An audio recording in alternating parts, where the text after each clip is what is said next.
안녕하세요. 지금부터 어린 양의 아내는 누구일까요? 라는 주제로 세미나를 진행하도록 하겠습니다. 성경에 대해서 조금이라도 아시는 분이라면 성경에 기록되어 있는 어린 양이 예수님임을 잘 알고 계실 겁니다. 그런데 그 성경에는 어린 양뿐만 아니라 어린 양의 아내에 대해서도 기록하고 있습니다. 그렇다면 여러분들은 어린 양의 아내가 누구인지 알고 계신가요? 성경에서 어린 양의 아내는 어린 양만큼이나 중요한 분입니다. 과연 어린 양의 아내가 누구인지 오늘의 세미나를 통해 알아보겠습니다. 예수님께서는 우리가 구원받고 천국 가는 것을 혼인잔치에 참여하는 것으로 비유하셨습니다. 마태복음 22장 1절. 예수께서 다시 비유로 대답하여 가라사대 천국은 마치 자기 아들을 위하여 혼인잔치를 베푼 어떤 임금과 같으니 그 종들을 보내어 그 청한 사람들을 혼인잔치에 오라 하였더니. 예수님께서 제자들에게 천국 혼인잔치의 비유를 말씀하시며 어떤 사람들이 천국에 갈 수 있는지 교훈 주시는 장면입니다. 여기서 신랑인 아들은 예수님을, 하객인 청한 사람들은 구원받을 성도들을 가리킵니다. 보통의 혼인잔치에는 주인공인 신랑과 신부, 그들의 혼인을 축하하는 하객이 있습니다. 그런데 예수님께서 비유로서 말씀 주신 혼인잔치에는 신랑인 아들과 하객인 청한 사람은 등장하는데 신부는 등장하지 않고 있습니다. 신부가 왜 등장하지 않을까요? 신부가 없기 때문일까요? 만약 그렇다면 굳이 신랑과 신부가 반드시 있어야 하는 혼인잔치로 비유하지 않으셨을 겁니다. 혼인잔치에 신부가 등장하지 않은 건 신부는 존재하지만 예수님 초림 때에는 아직 등장할 시기가 되지 않았다는 의미입니다. 예수님 초림 때에 등장하지 않았던 신부는 과연 언제 등장할까요? 요한계시록 19장 7절. 어린 양의 혼인기약이 이르렀고 그 아내가 예비하였으니 어린 양의 혼인잔치에 청함을 입은 자들이 복이 있도다. 신랑이신 어린 양과 함께 누가 등장합니까?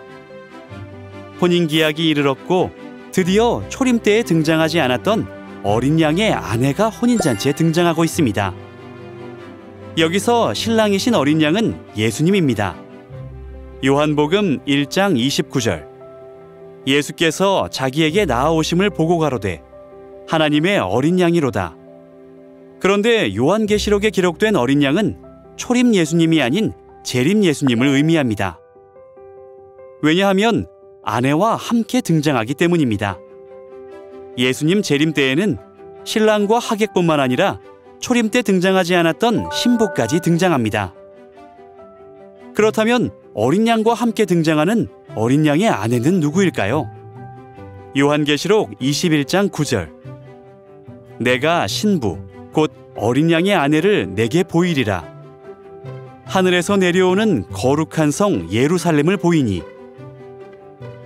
신부 곧 어린 양의 아내를 보여주겠다고 하고 누구를 보여주고 있습니까?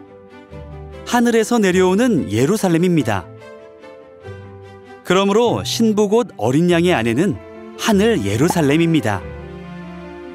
계속해서 하늘 예루살렘은 우리와 어떤 관계가 있는지 보겠습니다. 갈라디아서 4장 26절. 오직 위에 있는 예루살렘은 자유자니 곧 우리 어머니라. 하늘에서 내려오는 예루살렘은 우리 어머니라고 했습니다.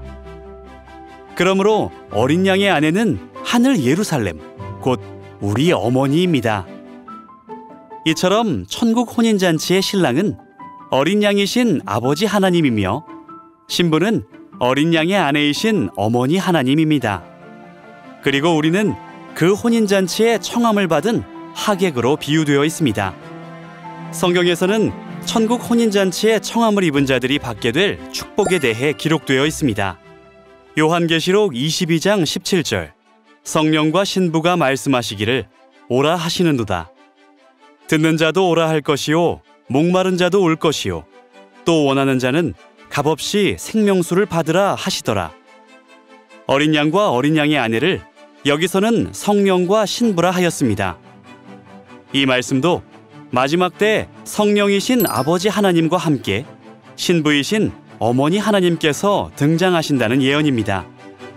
그런데 아버지 하나님과 어머니 하나님께서 무엇을 주고 계십니까? 생명수, 곧 영생입니다. 이와 같이 하나님께서 베푸시는 천국 혼인잔치에 참여한 자들은 생명수, 곧 영생의 축복을 받게 됩니다.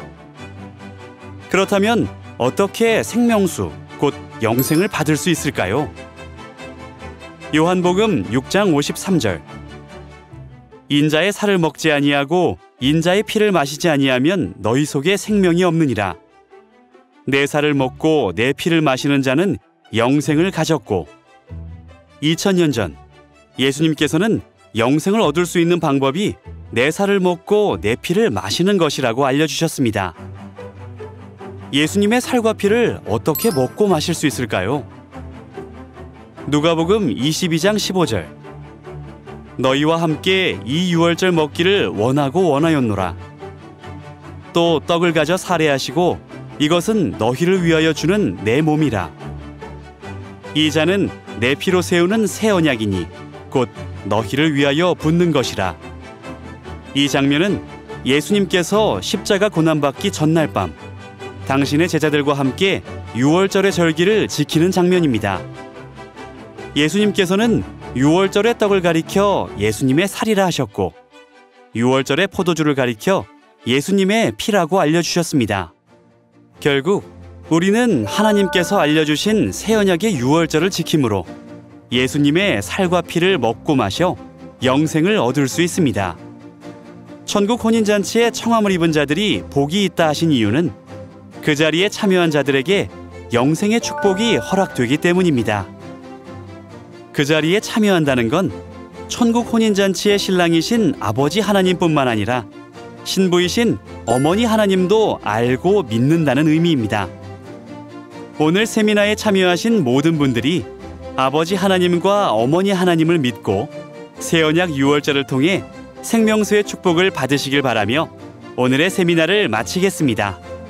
감사합니다.